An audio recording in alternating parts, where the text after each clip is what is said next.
Hello, everyone. My name is Chris with Wisconsin Facets, and I would like to welcome you to our Compassion Resilience Self-Care Snapshot series with today's webinar on compassionate boundaries. Emily Jonesberg is our presenter today. She is the training lead with Rogers in Health, the Education and Advocacy Department of Rogers Behavioral Health, and a proud mom of an active toddler. In her role at Rogers, she facilitates trainings for leaders in the nonprofit, education, and healthcare sectors. Emily also facilitates programming for staff at Rogers Behavioral Health and with parents in the community. Prior to her work at Rogers, Emily worked in a youth serving capacity for over 13 years through various nonprofits and school districts. During this time, she also developed and delivered equity training with adults and youth. Emily has a Master of Social Work and is a licensed clinical social worker. And with that, I will let Emily start her presentation. Thank you, Chris. Thank you all for being here today. It's a pleasure to be with you to talk a little bit about compassion, resilience, and specifically compassionate boundaries. As Chris mentioned, I'm Emily Jonesberg. My pronouns are she, her, hers, and I'm proud to be a member of the Rogers team, Rogers Behavior Health, also a proud mom. And I want you to know as I talk about these concepts today and any of the concepts that we cover in our compassion resilience work, that I hope to share with you a couple new or just additional reminders, but by no means am I an expert when it comes to all things compassion resilience. I truly believe all of us are on this journey and all bring some wisdom and all bring some opportunities for growth, myself included. So hopefully there's some pieces here that you can take with you. And if there are others that don't feel to resonate with you, feel free not to take them with you. Before we jump into the content around compassionate boundaries, I do like to start with an opportunity just to ground ourselves. And so I'm going to lead us in a short exercise here as a mindful moment. If you would participate with me, that'd be great. I'd encourage you to at least take your eyes off the screen. If you're comfortable closing them, go for it. And then get yourself into a comfortable position. For me, that's feet on the floor, hands in my lap, and my back against the back of my chair. And I'm going to have us in this brief mindful moment just work on bringing some intentional focus to ourselves and our bodies. So to start us off, I want you to bring your focus to your breath.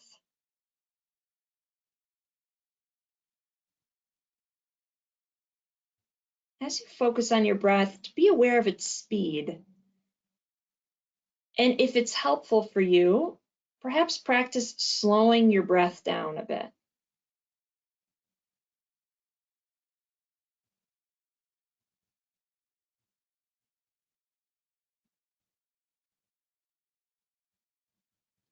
Now I want you to bring your attention to the rest of your body. Is there anywhere in your body that you feel a high level of tension?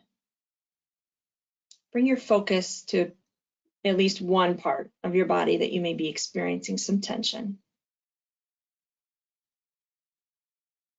Think about what may be going on for you there. What are you carrying that's causing that tension?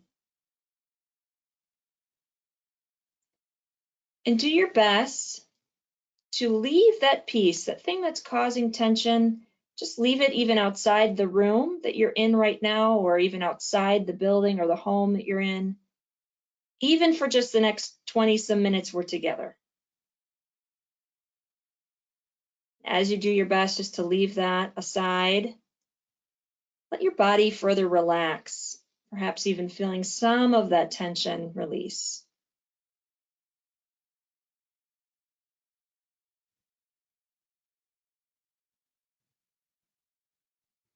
And we're going to take a chance just to clear our minds. So anything that may be coming into our minds right now, perhaps thoughts about what was going on before we jumped into this or what we've got coming up,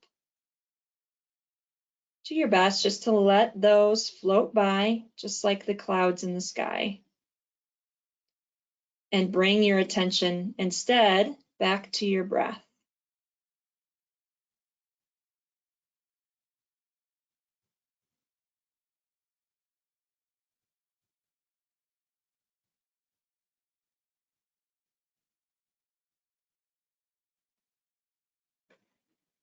You focus on taking one more slow breath and then bringing your attention back to your screen and our time together here.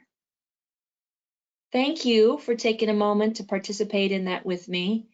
I always say there's definitely some selfishness in my mindful moments. It does help me recenter and bring down my energy a bit. But I also know that it's been found to be a core component in building and maintaining a sense of compassion resilience. Just taking a moment to pause and check in with ourselves is helpful. And it's something that we'll connect back to as we talk about compassionate boundaries as well, because we can often feel in our bodies times when we haven't set a boundary and it leaves us feeling a certain way. The material that we cover in our series all builds upon this idea of compassion resilience. So I just like to always start with a reminder of what exactly I mean by compassion resilience. Compassion resilience is the power to return to a position of empathy, strength, and hope after the daily witnessing of the challenges others face in our community and in our homes. I truly believe that as humans, our baseline is that of empathy, strength, and hope. And yet when we witness and experience all that junk in our world and that we have or others around us experience, we get pulled away from that baseline. And the more we're able to build our muscles and our skills around compassion resilience, the quicker we're able to return to that baseline when we experience that tough stuff. The more we're able to be optimistic in our so imperfect world. We've touched on a few skills already in our Snapshot series. We're about halfway through now. So if you're interested in any of the concepts that happened before May, I highly encourage you to check out the Wisconsin Facets website, and you can register for any of the opportunities that have passed, and it will pop up right away a video of either myself or my colleague, Dr. Sarah Reed, talking about that concept. And then we have 3 more additional ones coming up before the end of the summer here. And as I mentioned, today is really going to be focusing on our compassionate boundaries piece. And all of this work pulls from a toolkit called the Compassion Resilience Toolkit, which can be found online at compassionresiliencetoolkit.org. This was a resource that's been pulled together by the Rogers InHealth team as part of Rogers Behavioral Health, along with WISE, the Wisconsin Initiative for Stigma Elimination. It is a free resource. So if any of these things spark your interest and you want to learn more, or perhaps think about how you could be having similar conversations with colleagues or family members or friends, feel free to pop online and dig around a little bit and see what else is of use to you. You will get asked after the 3rd PDF to create an account. It's just so we can keep track of roughly how many people are using the toolkit, and we can send out an update if we make any big changes, but it remains free even after you create that small account. So as I mentioned today, the focus on compassionate boundaries. And I like to start with a quote from Brené Brown, and a lot of the work we have in our toolkit around compassionate boundaries comes from the work of Brené Brown. So Brené says, compassionate people ask for what they need. They say no when they need to, and when they say yes, they mean it. They're compassionate because their boundaries keep them out of resentment. So what oftentimes is thought of as not a kind thing to do, setting boundaries, saying no to people, is actually a very compassionate act. It gives people that we are interacting with an opportunity to learn more about us and our limits. It helps us better take care of ourselves. And when we're able to do those 2 things, we're actually better able to be our best selves with others and minimize those not so fun feelings like resentment that come up inside of us. It is helpful first to start to explore what are some different types of boundaries. So I like to highlight it in 3 main types. Our first one is permeable with holes.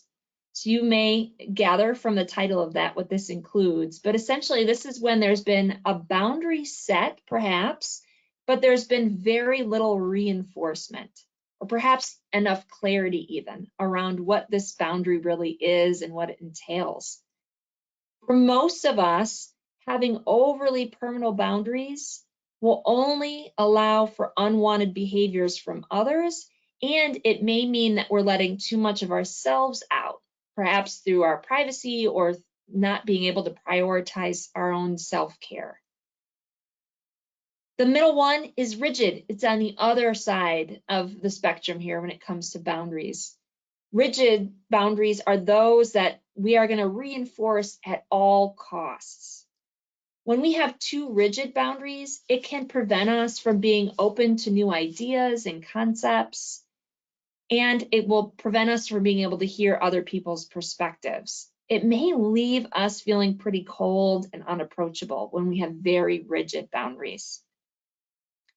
And then there's the third type, flexible boundaries. And flexible boundaries are firm and clear, but they're also open to new ideas and resources. They're there so that we're able to protect ourselves from harm. So we're able to set clear and firm boundaries, but we're also able to be flexible and adjust them when we need to. And it allows us to be open to adjusting to new environments and new perspectives. And it still protects us along the way from letting too much of ourselves out, like we saw in that permeable with holes example. So the first part I want you to think about is, what kind of boundaries do you think you typically set? And this may be different for different settings. So for example, for me, in my workplace with colleagues, I think I'm pretty good at setting flexible boundaries. These are ones that are pretty clear and consistent, but they're flexible and I'm up for adjusting them if need be. But perhaps with my supervisor at times, I may have more permeable with holes boundaries. I have a harder time communicating what it is I need and being consistent. I'm much more likely to be the yes person. Okay, I'll do it, regardless of how I may feel about it. And then I could say there's probably similar examples in my home life, my personal life. At times when I'm a bit too rigid with my boundaries with my 3-year-old, or I may float over and be a little bit too permeable with holes, leaving her kind of confused on where to go with things, and yet may feel more comfortable being flexible and have a good hold on having flexible boundaries when it comes to talking and working with and supporting my partner. So take a moment for you to think, where do you fall in your different settings and your type of boundaries? And now we're going to turn this into thinking about a specific activity. So this, I'm going to ask you here to engage a little bit with me. And either pull out a loose a piece of paper, scrap piece of paper, or pull up a Word document, whatever works best for you. And then in this activity, there's 2 different approaches you could take. You could look at it from a family lens or a work lens. So if you're going to look at it from a personal family lens, my question for you to write down on your piece of paper is, what are specific behaviors your family exhibits when they're at their best? I promise this is going to come back to boundaries in a moment. But I want you first to focus on what kind of behaviors your family exhibits when they're at their best. And if you're looking at it from a work perspective, what behaviors lend to a healthy workplace culture? I encourage you to get as specific as possible. So for example, one that comes right to mind in both of those settings, family and work, would be respect. But if I was thinking of it to be more specific in a family context, one thing that I would consider respectful would be that we greet each other, or the family, each other. We greet each other when we see each other for the first time in the day, and anytime we return home, back to the home throughout the day. It's helpful to get as specific as possible, because something really broad like respect, it's going to leave everyone with different understandings of what exactly that means. And so it's good for us first just to narrow in on what is it exactly we mean. If you need some examples, that you'll see there's 2 lists on this slide. These are from times that I've led this activity in a group setting before.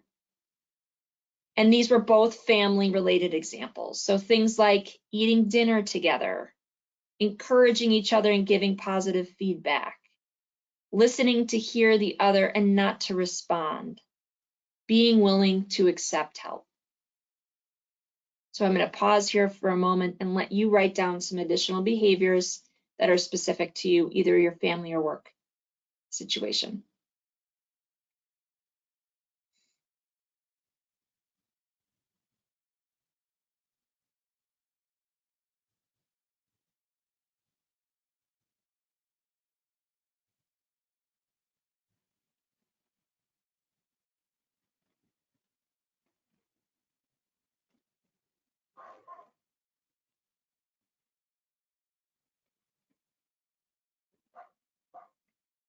Hopefully you've gotten a few answers down.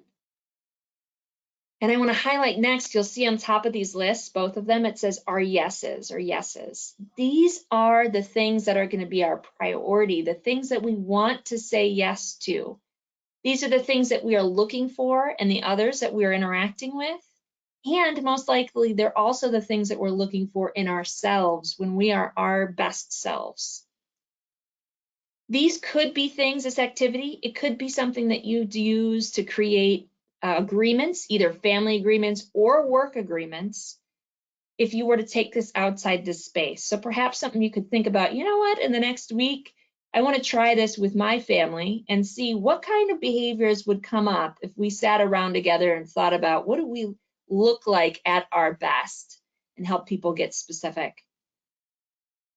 The next part of this is thinking about what things we need to say no to. So as a reminder, back to that Brene Brown quote, she'd said that, you know, compassionate people really, they say no when they need to, and when they say yes, they mean it. So there's going to be times we have to say no. It's part of our human nature. It's impossible for us to say yes to everything and do it well. So we can think about what things need to say no in order to best support those yeses, that list that we just generated when we were our family or workplace at its best. So I want you to start to think about that. What's a boundary that you could put in place that would allow you to do the behaviors listed on your what my family or workplace looks like when it's at its best brainstorm? And try to get down a handful of boundaries, things that you may need to say no to in order to support those yeses. I'll give you a couple, again, personal examples to help illustrate what exactly I mean. So let's say one of my yeses is with my family that we're able to have dinner together. So one of my no's, something I'd have to say no to, are any evening activities that take me away from my family during dinner twice a week, if I'm able to restrict it. Obviously, there's still going to be time when I'm going to be away at dinner time, but if I'm able to restrict it to 2 times a week, then I'm able to best prioritize that yes.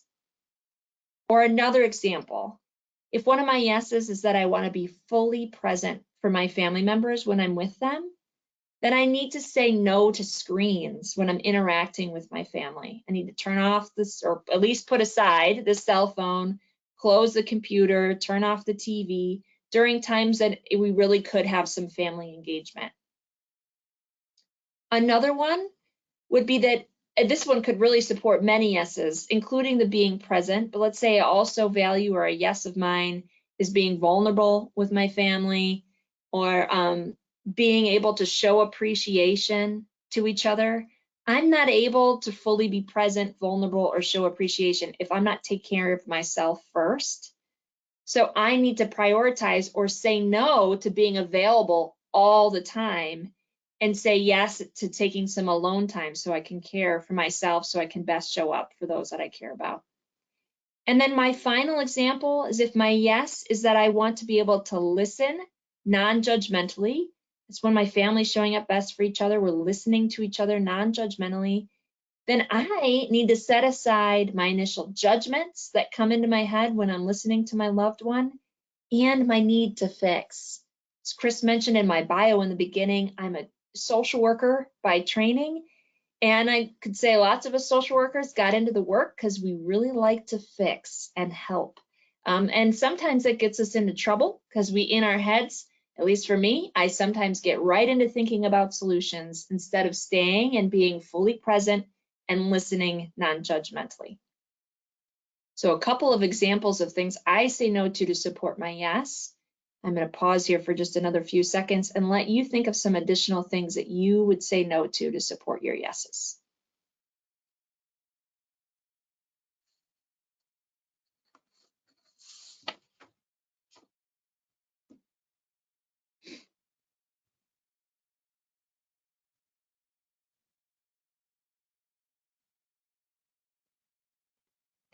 Hopefully you were able to think of a few. We always talk about in our compassion resilience work, this is some of the hardest. This work right here is some of the hardest, trying to figure out where do we need to say no in order to say yes.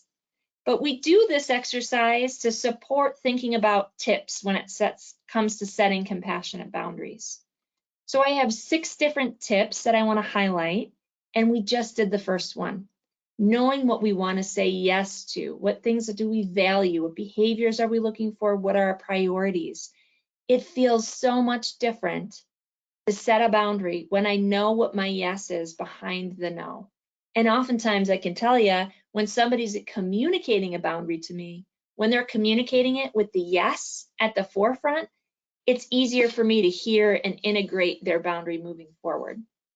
So after we've identified those yeses and we're ready to incorporate them, our next tip is being proactive as much as possible. And we want to take opportunities to share our boundaries with others, ideally before they need to practice them. You'll see here I have meetings in quotations to discuss boundaries. And the sense of meetings, it could be a formal meeting if you're thinking perhaps of a workplace or even a meeting with a loved one to talk about boundaries, but it could just be a simple nod to your desire to have that conversation.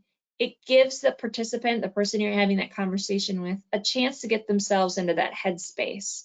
So even just saying, hey, can I talk to you a little bit about something I've been thinking about and how we support each other? It lets them decide whether or not now is a good time for them, or if you should perhaps pick a different time when they can be more engaged. You want to do your best to just say it and be explicit in that boundary. If you think back to my examples around the permeable but with holes type of boundary, that's oftentimes we may think we're setting a boundary, but it's not very clear or simple, and it leaves people really guessing what it is we're looking for. So being as direct as possible is helpful. When violations happen of our boundary, and they're going to, because we are all human, and humans make mistakes, especially when we're new to something. So let's say we're new to setting boundaries with others, or we're setting just a new boundary with somebody that we are interacting with. It's going to take a while for that person to integrate that boundary into their practices. So when the violations happen, no big deal. We're able to point it out in the moment in a very compassionate way. We want to give explanations that are specific and relevant to the other person. So I like to think of when I talk about a boundary with my 3-year-old, it's going to be very different than when I talk about a boundary with my partner, or when I talk about it with a supervisor versus a good friend, going to be very different. And there's also another piece to this is offered shared solutions. So if I feel like I'm stuck, I have a boundary I'd like to have met or I'd like to meet, and I need some thoughts on how to do that, I can engage those that I care about or trust to help me think about what some solutions would be. It's also going to increase the likelihood that they're best able to support me in meeting that boundary because they've been part of that solution seeking process. And then finally, we need to back up our boundary with action. Every time that we give in and we don't point out a violation in the moment, we are inviting other people to ignore our needs. And just again, going back to that Brene Brown quote, as Brene Brown mentioned, that oftentimes leads to feelings of resentment. Very much important to just back our boundaries up with action. You may be thinking, well, what does this exactly look like in action? So I have 2 different examples for you on ways to set a boundary.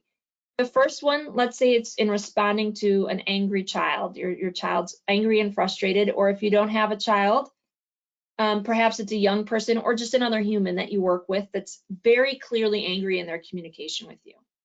So the example could be, I want to work with you to figure this out. It'll be hard if our brains are not calm enough to think. Let's take a 5-minute break. My yes is in this. Yes, I want to be with you to figure this out. And another yes, I need us to communicate in a calm, respectful manner in order for me to do that. So my no is I won't continue to engage in this conversation at this elevated tone, for example. Another example, this is one in a workplace, and it really pulls from that shared solution tip that I mentioned earlier. So although my organizational goals are really important to me, I need to discuss what can come off my plate or what I can do in a different manner in order to take on anything new. I'm working on how to balance my family's needs and my workload. Lots of yeses here. Yeses to my organizational goals, yeses to my family needs, and yeses to being an effective worker. My trouble is I may have my 3 yeses, but I need some thoughts on how to meet these 3 yeses, given all that's going on right now.